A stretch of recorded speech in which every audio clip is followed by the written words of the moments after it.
রাজনগর কলোনিতে পাগল কুকুরের কামড়ে গরু ছাগলের মৃত্যু বাড়ছে। 6 থেকে বেড়ে 18। গরিব পরিবার চরম ক্ষতিগ্রস্ত। ধর্মনগর মহকুমা আনন্দবাজার এলাকার রাজনগর গ্রাম পঞ্চায়েতের কলোনির 4 নম্বর এবং 5 নম্বর ওয়ার্ডে পাগল কুকুরের কামড়ে গরু ছাগল অসুস্থ হয়ে মৃত্যুর ঘটনা ক্রমেই ভয়াবহ আকার নিচ্ছে। গত 1 মাস আগে প্রথমে 6টি গরুর মৃত্যু হলেও বুধবার পর্যন্ত মৃত গরুর সংখ্যা বেড়ে দাঁড়িয়েছে 18-এ। এখনও একাধিক গরু ও ছাগল অসুস্থ অবস্থায় রয়েছে। এলাকায় প্রায় সব পরিবারে আর্থিকভাবে দুর্বল। গবাদি পশু ছিল তাদের জীবিকার একমাত্র ভরসা। একের পর এক পশু মৃত্যুর ফলে পরিবারগুলি আজ চরম সংকটে পড়েছে। দেশের কথা পত্রিকায় খবর প্রকাশের পর 8 ফেব্রুয়ারি পশুদের ভ্যাকসিন দেওয়া হলেও তা কার্যকর হয়নি বলে অভিযোগ। স্থানীয়দের দাবি, ভ্যাকসিন দেওয়ার প্রথম দিনই কর্মীরা অসম্পূর্ণ কাজ করে বাকি ভ্যাকসিন পশু মালিকদের হাতে তুলে দিয়ে নিজেরা দেওয়ার নির্দেশ দেন।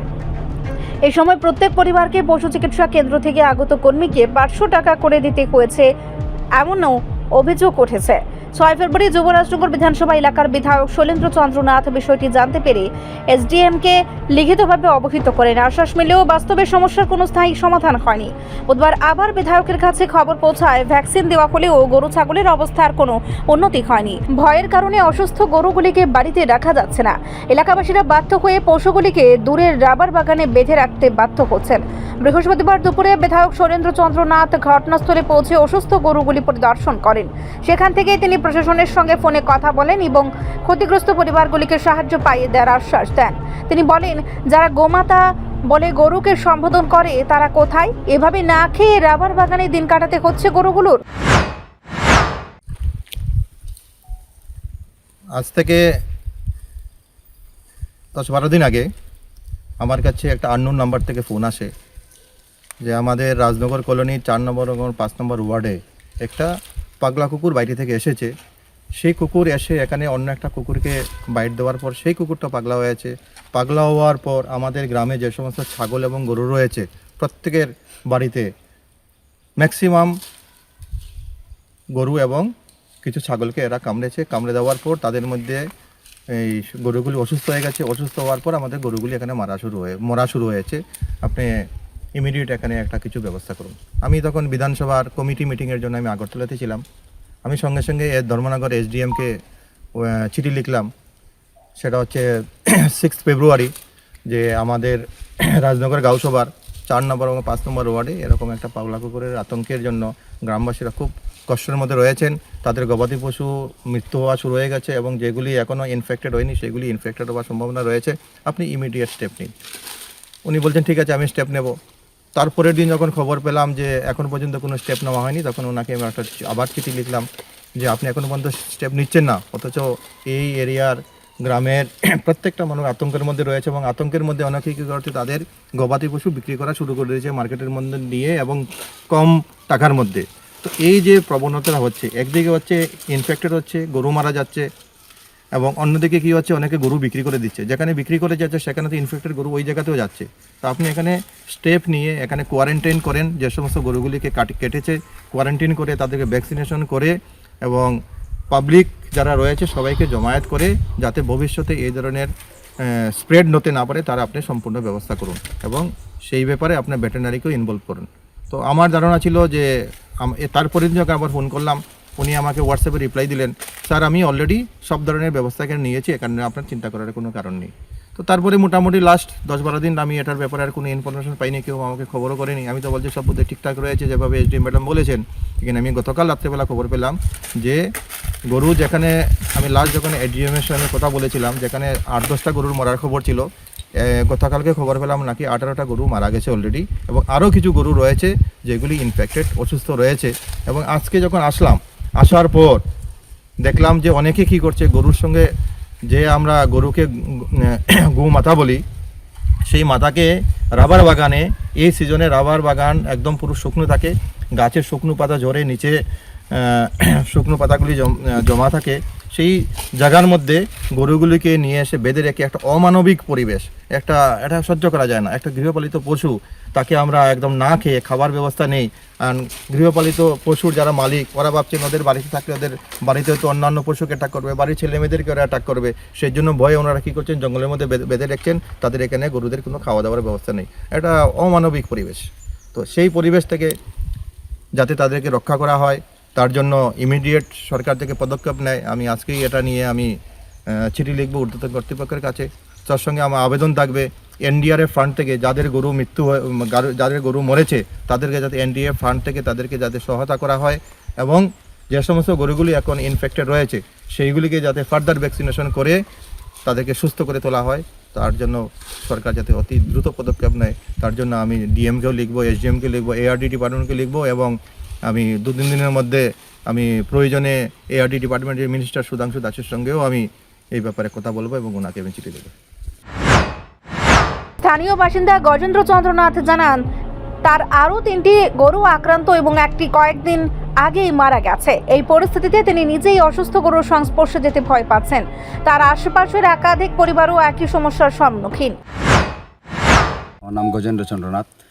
আজকে দেখলাম 57 যুবরাজনগর কেন্দ্রের এমএলএ সাহেব আপনার এখানে আইছেন, আসলে কি উদ্দেশ্যে আইছেন বা ব্যাপারটা কি? এই গত আজকে থেকে মনে করেন প্রায় 20-25 দিন, মাস দিনই হবে। তো মাস দিন আগে আমাদের এখানে একটা পাগলা কুকুর, এখানে প্রায় ম্যাক্সিমাম মনে করেন 15 থেকে 20 পরিবারে অনেকটা গরু কেটেছিল আর খামড় দিয়েছিল। তো উনি শুনেছেন, আমাদের এমএলএ স্যার শুনে আজকে আমাদের এখানে ভিজিট করার জন্য এসেছেন। তো গত আজ থেকে 10 দিন আগে আমার একটা গরু মারা গিয়েছে ওই কুকুরের কামড়ের ফলে। বর্তমানে আরও আমার 5টা গরুর মধ্যে 4টা গরুই ইনফেকশন হয়েছে, একটা গরুর অবস্থা খুবই খারাপ। তো উনি কীভাবে হয়েছে, ভ্যাকসিন হয়েছে কি না হয়নি, ওইগুলো তদন্ত নেওয়ার জন্য উনি এসেছেন। তো উনি আমাকে আশ্বস্ত দিয়েছেন যে এই আমার যে গরুগুলো আছে এইগুলোকে কীভাবে আরও চিকিৎসা করা যায় উন্নত মানের, উনি খোঁজখবর নিয়েছেন এবং ওনারা ব্যবস্থা করবেন এগুলো। আচ্ছা, আপনারা এখানে কতটা গরুকে পাগলা কুকুর কামড় দিয়েছে? প্রায় 20টার মতো হবে, 20-25টা হবে। এখন পর্যন্ত কতটা গরু মারা গিয়েছে? 18টা গরু মারা গিয়েছে।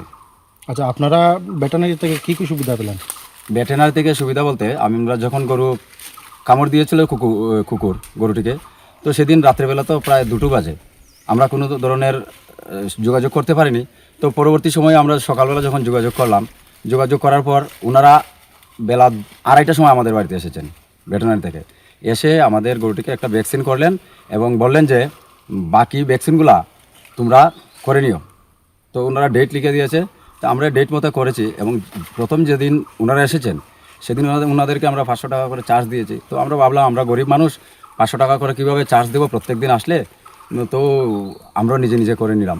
তো বর্তমানে যখন আমার গরুটা আরেকটা গরু, একটা তো মরে গিয়েছে, আরেকটা গরু যখন এফেক্টেড হয়েছে, তো আমি গত পরশু দিন গেছি, যাওয়ার পরে আমাকে ওনারা বললো যে এইভাবে তো আর গরু ধরা যাবে না, এটার কোনো আর চিকিৎসা নেই, বিকল্প কোনো রাস্তা নেই।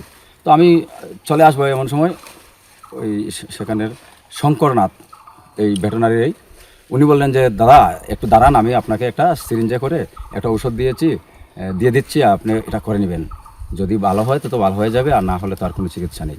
তো আমি এনে কী করব, আমার গরু আমি এটা করে দিয়েছি।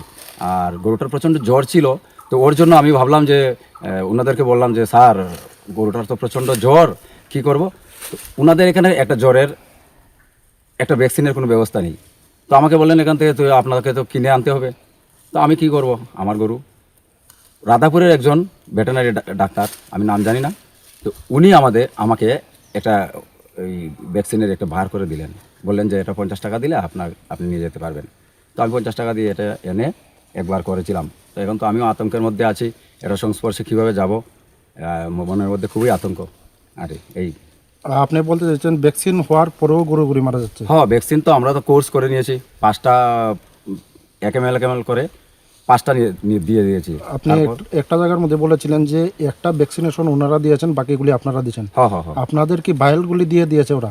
হ্যাঁ, ভেটেরিনারি থেকে ভায়োলগুলি দিয়ে দিয়েছে, তারপর আপনারা নিজে করেছি, আমাদের কাছে দেওয়া হয়েছিল। তারপরে কি কোনো ডাক্তার বা ভেটেরিনারি কোনো অফিসার আপনাদের সঙ্গে যোগাযোগ করেছে বা এমন কোনো? না, তারা কোনো অবস্থায় আমাদের সঙ্গে যোগাযোগ করে না, আমি গিয়ে যোগাযোগ করেছি, তারপরে ওরা আসতে রাজি নয়। আচ্ছা, যে গরুগুলোকে কুকুর কামড় দিয়েছে ওই দুধ দেওয়ার মতো গরু আছে বা ওই দুধ খেয়ে কি এমন কিছু জানেন যে ওই গরুর দুধ? এটা তো স্যার শোনা কথা। তো এখানে শুনেছি একবারে তো অনুষ্ঠান ছিল, নিশুরঞ্জন শীল নামে একবারে তো অনুষ্ঠান ছিল, সেখানে প্রসাদের মধ্যে দুধ দেওয়া হয়েছে। তো সেই প্রসাদটা তো পাড়া প্রতিবেশী অনেকেই খেয়েছে, ওটা শুনেছি আমি। আচ্ছা, আপনারা এখন কি চাইছেন বা এমএলএ সাহেবের কাছে আপনারা কি চাইছেন? আমরা এমএলএ সাহেবের কাছে এটাই চাইছি, এটাই দাবি, এবং শুধু এমএলএ সাহেব নয়, আমরা অল ত্রিপুরার এই যে গভর্নমেন্ট আছে সবার কাছে দাবি করছি আমরা, যে আমাদের যে ক্ষতি হয়েছে সেটার ব্যবস্থা হোক, এবং ভ্যাকসিন দেওয়ার পরে আমাদের যে গরুগুলা মারা যাচ্ছে কী কারণে মারা যাচ্ছে এটার সঠিক তদন্ত হোক, এবং ভেটেরিনারির যে দুর্বলতাটা সেই দুর্বলতাটার প্রতি যেন সরকার পদক্ষেপ নেয়। কেন আমরা একটা সরকারি ভেটেরিনারিতে যাওয়ার পরে আমরা সরকারি সুযোগ সুবিধা ভালোভাবে পাচ্ছি না কেন, সেটার তদন্ত যাতে ওনারা করেন। আমি বিশেষ করে এমএলএ স্যারের কাছে এটা দাবি করছি, এবং আমাদের মুখ্যমন্ত্রী, মাননীয় মুখ্যমন্ত্রীর কাছে আমি দাবি করছি। আচ্ছা, এটা কোন এরিয়া? এটা রাজনগর কলোনি ধরে ধর্মনগর নর্থ ত্রিপুরা, যুবরাজনগর ব্লক এবং যুবরাজনগর বিধানসভা, 57 যুবরাজনগর বিধানসভা কেন্দ্র। আপনাদের পঞ্চায়েতের নাম? রাজনগর গ্রাম panchayat, ward number? Ward number 4।